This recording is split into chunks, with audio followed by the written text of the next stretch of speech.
మన ప్రభువును, రక్షకుడైన యేసయ్య నామములో మీ అందరికీ మా హృదయపూర్వక వందనాలు తెలియజేస్తున్నాను. ప్రియమైన దేవుని బిడ్డలారా, క్రిస్మస్ సీజన్ స్టార్ట్ అయింది కదూ! చాలా వరకు ప్రపంచ దేశాలన్నీ క్రిస్టమస్‌ను సెలబ్రేట్ చేసుకుంటూ ఉంటారు.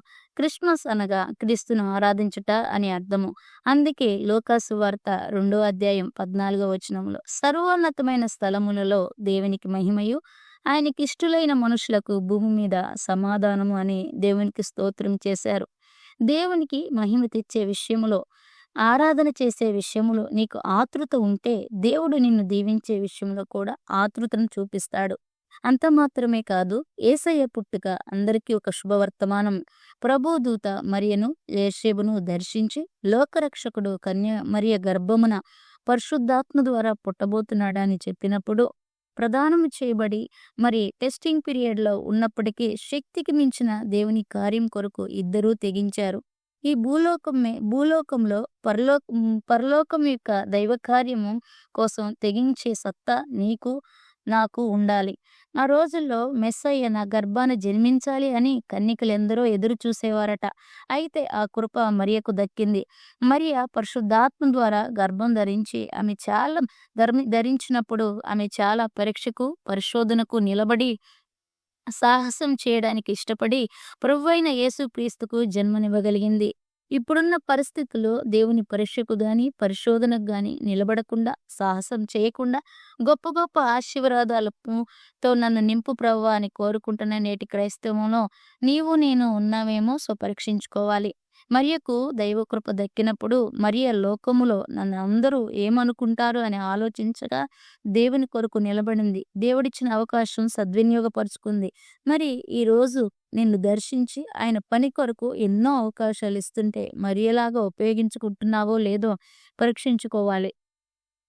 ఒక పురుషునిగా యేసేపు కూడా చాలా గొప్ప సాహసం చేశాడు.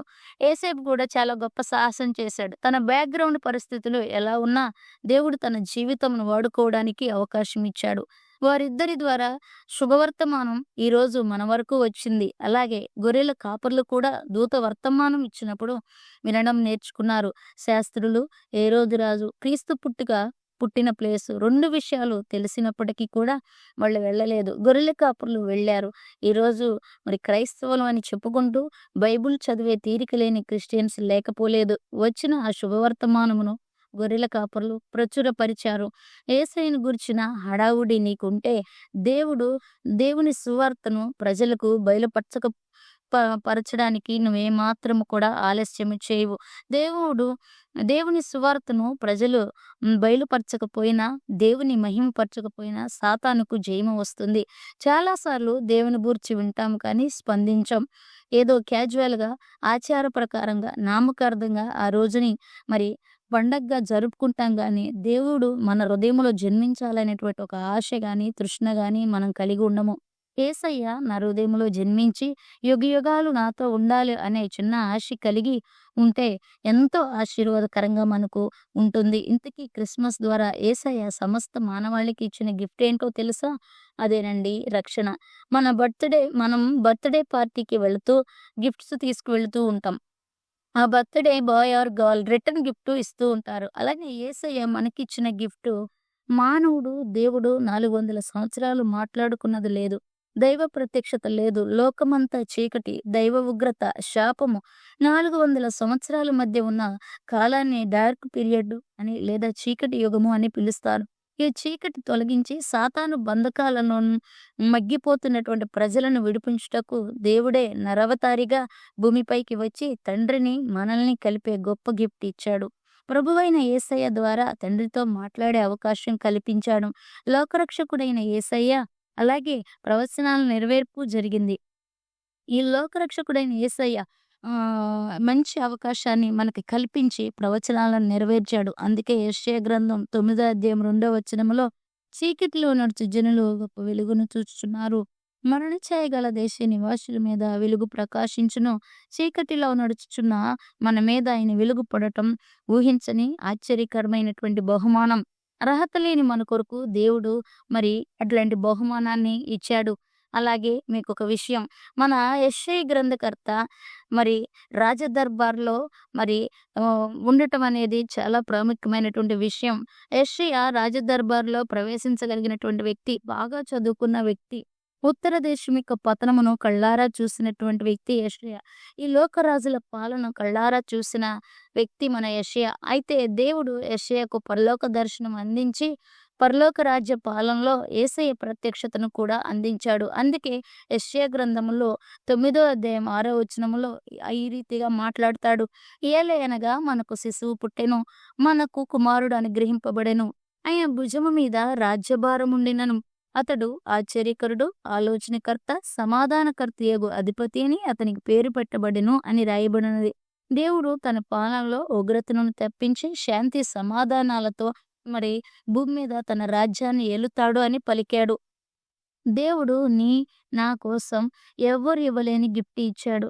దేవుడు మనకిచ్చిన గిఫ్ట్ చాలా ప్రాముఖ్యమైనది. మనం అందరి బర్త్‌డే బాయ్స్, గర్ల్స్ లేదా ఎవరికి మనం గిఫ్ట్ ఇచ్చినా ఇంత విలువైనటువంటి గిఫ్ట్‌ను మనం ఇవ్వలేకపోవచ్చు. కానీ మన ప్రభువైన యేసుక్రీస్తు సమస్త మానవాళి కొరకు చక్కటి మరి బహుమానాన్ని అందించాడు. అది ఉగ్రత నుండి మనల్ని తప్పించాడు. మరణము నుండి తప్పించాడు. పాపము నుండి తప్పించాడు. తన బిడ్డలుగా, తన కుటుంబంలో పరలోక పౌరసత్వంగా చేసుకుని మరి పరలోకపు అధికారాన్ని, కృపను మరి ఆయన బిడ్డలుగా ఉండే అర్హతను దేవుడు మనకు కలిగించాడు. అయితే ఈరోజు క్రిస్మస్ సందర్భంగా నీ బాధ్యత, ఇప్పుడు దేవునికి రిటర్న్ గిఫ్ట్ ఏముందో ఇచ్చే బాధ్యత మనందరికిది. యేసయ్యకు నీవు ఇవ్వగలిగిన రిటర్న్ గిఫ్ట్ ఏముందో ఆలోచించు. ఎప్పుడు కూడా ఆయనతో సహవాసం కలిగి ఉండాలి. ఆయనను మహిమపరచాలి. తన సువార్తను సర్వమానవాళికి అందించే బాధ్యత కలిగి ఉండాలి. మరియా యేసేబులాగా మరి సాహసం చేయాలి. గొర్రెల కాపరులలాగా తొందరగా మరి వాక్యాన్ని, సువార్తని ప్రజలందరికీ ప్రచురం చేయాలి. దేవుని పని చేయాలి. అనేక మంది ప్రజలు పాపం అనే చీకట్లో మగ్గిపోతున్నారు.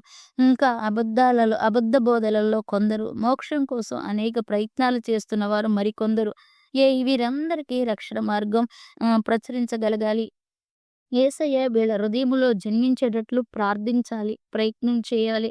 ఈరోజు మానవుడిని పట్టి పీడిస్తున్నటువంటి సమస్య మోక్షం, విడుదల. నేను ఎలాగైనా మోక్షం చేరుకోవాలని ఎన్నెన్నో ప్రయత్నాలు మానవుడు చేస్తూ ఉన్నాడు. మరి అట్టి మానవుల్ని మరి రక్షింపబడి మారు మనసు పొంది క్రిస్మస్ సందర్భంగా మరి సంతోషపడుతూ ఎంజాయ్ చేస్తున్న నీవు ఈ భారం కలిగి మరి ఒక్క క్రిస్టమస్‌కైనా, ఒక్క ఆత్మ దగ్గరికైనా ఎళ్లి మరి ఆ ఆత్మను రక్షించగలిగితే ఎంతో బావుంటుంది. అలానే నీ సాక్ష్య జీవితాన్ని కాపాడుకుంటూ ఉండాలి. నువ్వు పొందుకున్న రక్షణను రాకడ వరకు జాగ్రత్తగా కాపాడుకోవాలి. అదే నీవు దేవునికిచ్చే రిటర్న్ గిఫ్ట్. అంతేకాని ఈ ఈ ఇల్లు కట్టుకుంటూ మరి ఇంటి పండుగలని, పంటి పండుగలని, బట్టల పండుగలని ఇవన్నీ కూడా చేసుకోవడం మంచిదే కానీ ఇవన్నీ కూడా సెకండరీ థింగ్స్. మొట్టమొదటిదిగా క్రిస్మస్ అనగా దేవుణ్ణి ఆరాధించడం, దేవుడు ఎందుకొచ్చాడో మరి సర్వ మానవాళికి తెలిసేటట్లు, సర్వ మానవాళి దగ్గరికి నువ్వు వెళ్ళకపోయినప్పటికి కూడా నీ చుట్టుపక్కల వారికి తెలిసేటట్లుగా నువ్వు ప్రవర్తించడం, ప్రార్థన చేయడం, ప్రయాసపడడం, చెప్పడం అది నీ బాధ్యత. ఇదే నువ్వు దేవునికి ఇచ్చేటువంటి ఒక రిటర్న్ గిఫ్ట్. చాలామంది క్రిస్మస్ సందర్భంలో మరి మంచి బట్టలు లేవని, లేదంటే మంచి పలహారాలు లేవని, లేదా నా భర్త తాగుబోతని మూడ్ ఆఫ్ చేసేసుకుని మరి దేవుని మందిరానికి వెళ్ళకుండా పండగ రోజు కూడా మరి పాత బట్టలేసుకుని మూడ్ ఆఫ్‌లో ఉంటూ ఉంటారు. కానీ నిజంగా దేవుడిచ్చినటువంటి రక్షణ ముందు ఇవన్నీ కూడా చాలా చిన్న చిన్న సమస్యలు గనక యేసయ్య రక్షణ వస్త్రం ఉంటే చాలు. అదే క్రిస్టమస్ చేసుకోవడానికి ఉన్న పెద్ద అర్హత. ఇలాంటి రిటర్న్ గిఫ్ట్స్ దేవుడికి మనం ఇచ్చేటట్లుగా దేవుడు మనల్ని బలపరచునుగాక. తన ఆత్మతో నింపునుగాక. Amen. God bless you. Advance happy Christmas.